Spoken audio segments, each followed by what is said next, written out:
l'interro d'hier, que tout le monde a évidemment déjà fini. Alors, premier exercice.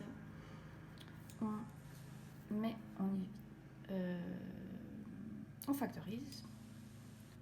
Binôme conjugué, ici au-dessus. Le x plus 1, on laisse là. Et là, on peut mettre 2x en évidence. Et il nous reste x moins 1.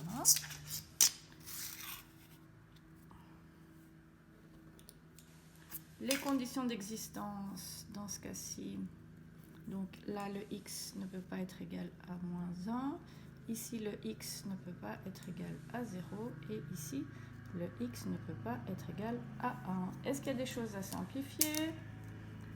X plus 1, x plus 1, x moins 1, x moins 1 et il reste donc 1 sur 2x. Même chose, on commence par factoriser. Là, on peut mettre en évidence 2x fois x plus 3. Le x plus 4, il reste là. De l'autre côté, produit remarquable. Et 5x fois x plus 3.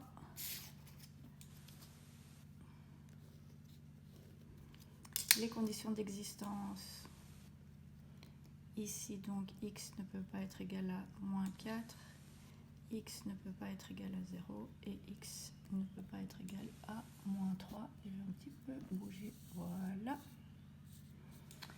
Est-ce qu'on a des choses à simplifier? Alors le x plus 3,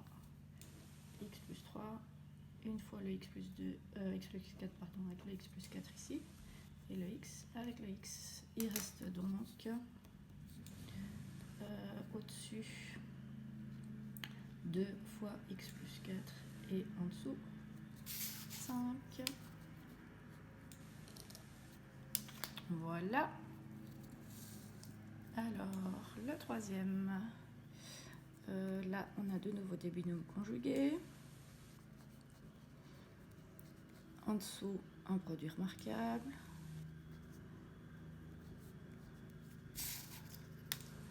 Donc ici, comme condition d'existence, x ne peut pas être égal à y,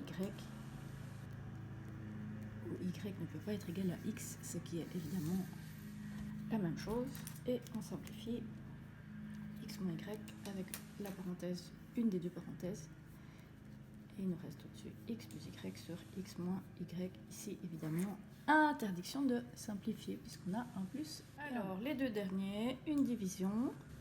Donc là, on peut mettre en évidence 2 fois x moins 2, en dessous, produit remarquable, x plus 3 au carré. On transforme le divisé en fois et en même temps, on factorise. Comme ça, on gagne une ligne.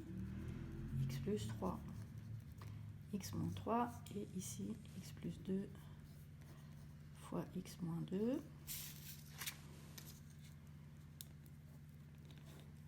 Conditions d'existence, je vais les mettre là. Donc ici, x ne peut pas être égal à moins 3.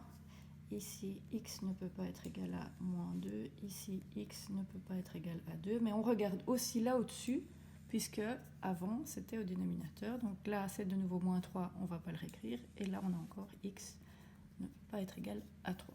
Ok, on simplifie ici. Donc on a x moins 2 avec x moins 2. Le x plus 3 avec le x plus 3. Et c'est tout. Donc il reste 2 fois x moins 3 et en dessous x plus 3 fois x plus 2 et stop. Alors j'espère que là c'est plus clair pour Antoine qui m'avait envoyé des questions aujourd'hui et pour Anna entre autres. Pour les autres, n'hésitez pas évidemment à aussi mettre vos questions sur le note ou les envoyer par mail ou par Teams. Alors